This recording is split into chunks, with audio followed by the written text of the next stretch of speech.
প্রকৃতির প্রতিটা সৌন্দর্য যখন ঘরের ভিতর পাওয়া যায়, যেমন গাছপালা, পাখি, হ্যাঁ, আমার ঘরের প্রতিটি কোণায় কোণায় সবুজের ছোঁয়া, পাখির ছোঁয়া, পাখির কিচিরমিচির ডাক, প্রকৃতির ফুল পাতা, বৃষ্টি, সব কিছু ঘর থেকে উপভোগ করা যায়।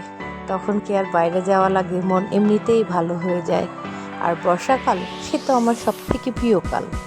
বর্ষাকাল আসলেই মনের মধ্যে কেমন যেন ইচিং বিচিং করা শুরু করে দেয়।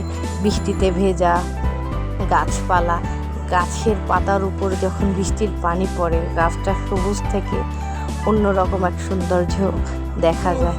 আর পাখি, গাছ, আমার অনেক গাছের শখ, পাখির শখ। আমি অনেক প্রকৃতি প্রেমী, যার কারণে আমি ঘরের ভেতর অনেক গাছ লাগাই, যেটা আমার নিজের কাছে দেখতে খুব ভালো লাগে। তাই ছোট্ট একটা ক্লিক করে এই ছোট্ট একটা ভিডিও করা। আর আমার বেডরুম থেকে যখন এই গাছ দেখা যায়, তখন তার সৌন্দর্য দ্বিগুণ। আকাশ, বৃষ্টির পানি যখন রুমের জানালা থেকে আসে, আমার মুখে স্পর্শ করে, তখন তার সৌন্দর্য আরও দ্বিগুণ বেড়ে যায়। এই নিয়ে ফুলগুলো ফুটে, গাছের পাতা, বৃষ্টির পানি, মানুষ, সব। তাও যদি হয় ঢাকা শহরের মধ্যে, এমন এক টুকরো শান্তির জায়গা। হ্যাঁ, আর লেবু গাছটা অনেক দিন ধরে ফল হচ্ছে না, বাট লেবুর পাতাটা আমি কাজে লাগাচ্ছি। এই ফুলটা বেগুনি কালারের, অনেক সুন্দর একটা ফুল।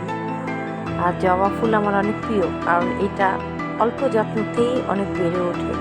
আর জানালার কাছে এরকম গাছের ছোঁয়া আমার অনেক আগে থেকেই অনেক পছন্দ, তাই আমি সবসময় জানালার কাছে গাছগুলা রাখি। এই বাচ্চাদের রুমটা আর কি, ছোটোখাটো একটা ক্লিপ। আমার রুমের পাশেই আমার বাচ্চাদের রুম, জাস্ট। আর অন্য রুমগুলো আর ভিডিও করলাম না। আজকে এই পর্যন্তই থাক। এই বারান্দা আর বাচ্চাদের রুম আর আমার রুম সব মিলায়, আর সাথে বৃষ্টি আর প্রকৃতি, আমার গাছপালা, এটা আমার ইনডোর প্ল্যান। আর পাখির সেই ভিডিওটা দেওয়া হয়নি, আর একদিন পাখির একটা ভিডিও দিব। এই ছোট্ট একটু ক্লিপ নিলাম বেডরুমের। আজ এই পর্যন্তই থাক। আল্লাহ হাফেজ, আসসালামু আলাইকুম, টাটা, বাই।